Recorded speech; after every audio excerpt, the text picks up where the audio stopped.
ನಮಸ್ಕಾರ. ನಾನು ಡಾಕ್ಟರ್ ಪ್ರಹ್ಲಾದ್ ರಾವ್, ಮೈಸೂರು.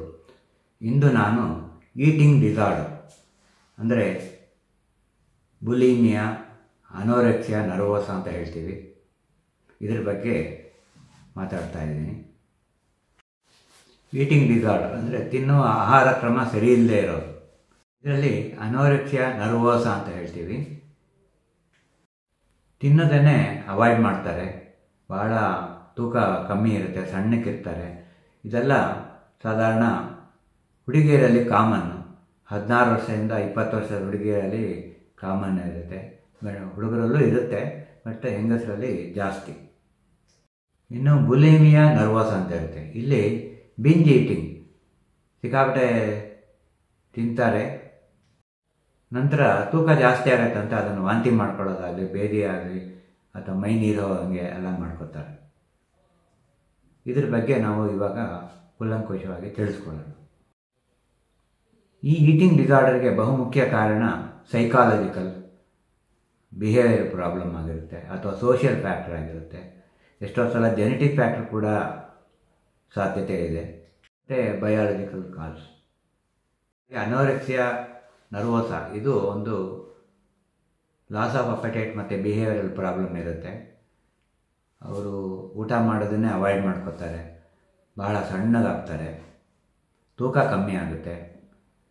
ಹೆಂಗಸರಲ್ಲಿ ಆಗಲೇ ಹೇಳ್ದಂಗೆ ಟೀನೇಜಲ್ಲಿ ಹುಡುಗಿಯರಿಗೆ ಕಾಮನ್.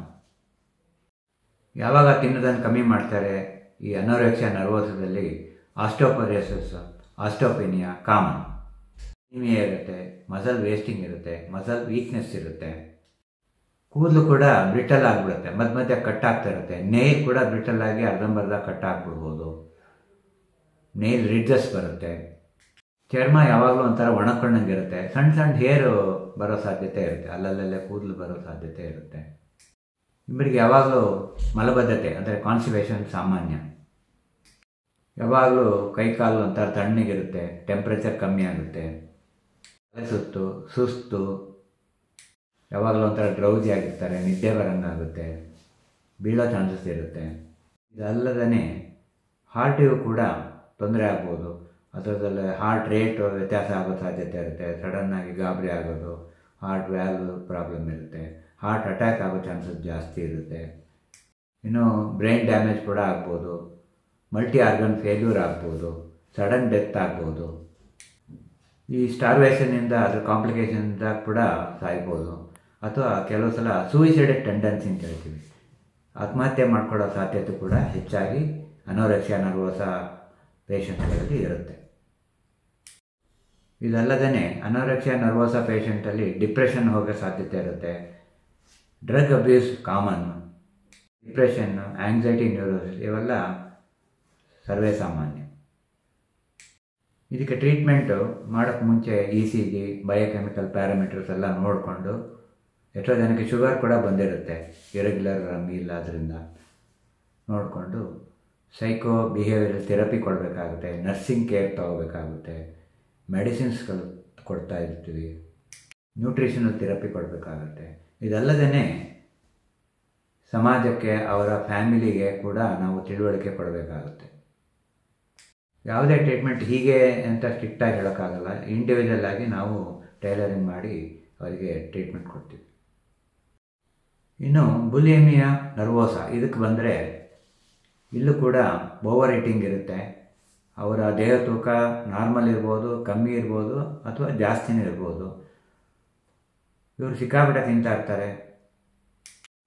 ಸಾಧಾರಣ ಒಂಟಿಯಾಗಿದ್ದಾಗ ತಿನ್ನೋದು ಜಾಸ್ತಿ, ಅಥವಾ ಮಧ್ಯರಾತ್ರಿ ಎದ್ದು ತಿನ್ನೋ ಸಾಧ್ಯತೆ ಕೂಡ ಜಾಸ್ತಿ ಇರುತ್ತೆ.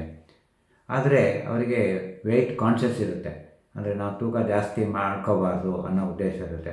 ಹಾಗಾಗಿ ತಿಂದಿದ್ದನ್ನು ವಾಂತಿ ಮಾಡ್ಕೋತಾರೆ, ಅಥವಾ ಪರ್ಗೇಟಿವ್ಸ್ ಅಂದರೆ ಬೇದಿ ಆಗಂಗೆ ಕೆಲವು ಮೆಡಿಸಿನ್ಗಳೆಲ್ಲ ತೊಗೋತಾರೆ.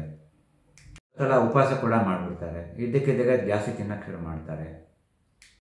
ಇವರು ಪದೇ ವಾಂತಿ ಮಾಡ್ಕೊಳ್ಳೋದ್ರಿಂದ ಆ್ಯಸಿಡ್ ರೀಗಟೇಟೆಡ್ ಆಗಿ ಡೆಂಟಲ್ ಕೇರೀಸು, ಸೋರ್ ಥ್ರೋಟು ಇದೆಲ್ಲ ಕಾಮನ್ ಆಗಿರುತ್ತೆ. ಇವರು ತಮ್ಮ ತೂಕ ಸರಿ ಇದ್ರೂ ನಮ್ಮ ತೂಕ ಜಾಸ್ತಿ ಇದೆ ಅಂದ್ಕೊಂಡು ಒಂದೊಂದ್ಸಲ ಉಪವಾಸ ಮಾಡ್ತಾರೆ, ಇದಕ್ಕಿದ್ದಾಗ ತಿನ್ನೋಕ್ಕೆ ಶುರು ಮಾಡ್ತಾರೆ. ಹಾಗಾಗಿ ಇವರಲ್ಲಿ ಸ್ಟ್ರೋಕು, ಹಾರ್ಟ್ ಅಟ್ಯಾಕು ಸರ್ವೇ ಸಾಮಾನ್ಯ. ಇವರು ನೋಡೋಕ್ಕೆ ಸಣ್ಣ ಇದ್ರೂ ತಾನು ದಪ್ಪ ಇದ್ದೀನಿ ಅಂದ್ಕೊಂಡು ವಾಂತಿ ಮಾಡ್ಕೊಳ್ಳೋದು, ಡಯಟಿಕ್ಸ್ ಅಂದರೆ ಯೂರಿನ್ ಜಾಸ್ತಿ ಆಗೋಂಗೆ ಮಾಡ್ಕೊಳ್ಳೋದು, ಅಥವಾ ಬೇದಿ ಹೋಗೋಕ್ಕೆ ಮಾತ್ರೆ ತಗೊಳ್ಳೋದು, ಇದೆಲ್ಲ ಮಾಡ್ತಾರೆ. ಒಟ್ಟಿನಲ್ಲಿ ಈ ಈಟಿಂಗ್ ಡಿಸಾರ್ಡರ್, ಅನೋರೆಕ್ಸಿಯಾ ನರ್ವಸ್ ಆಗಿರ್ಬೋದು ಅಥವಾ ಬುಲಿಮಿಯಾ ನರ್ವಸ್ ಆಗಿರ್ಬೋದು, ಇದು ಒಂದು ಬಿಹೇವಿಯರಲ್ ಪ್ರಾಬ್ಲಮ್ ಆಗಿರುತ್ತೆ. ಸೊ ಮೇಯ್ನಾಗಿ ಇದಕ್ಕೆ ಸೈಕಾಲಜಿಕಲ್ ಬಿಹೇವಿಯರಲ್ ಥೆರಪಿ ಕೊಡಬೇಕು, ಮನೆಯವರಿಗೂ ತಿಳುವಳಿಕೆ ಕೊಡಬೇಕಾಗುತ್ತೆ.